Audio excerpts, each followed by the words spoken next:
Drive by traffic intersections every day, but have you ever wondered what actually controls the traffic lights? Well, let's take a look inside of this traffic signal controller cabinet, and I'll show you exactly how they work. First things first, we have a traffic signal controller.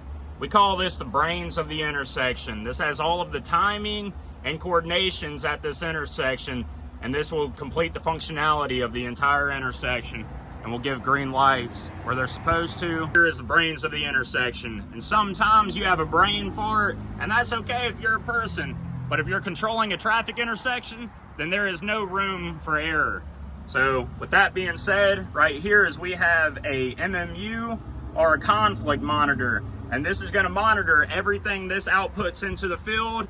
And if this controller has a little bit of a brain fart or a hiccup, this right here will detect that and put the intersection into flash, making it a safer environment than having any wrong outputs by this controller. Next step is some form of detection. This is an iTerra CCU. At this intersection, they are running cameras. And as you can see, the cameras are used for present vehicle detection.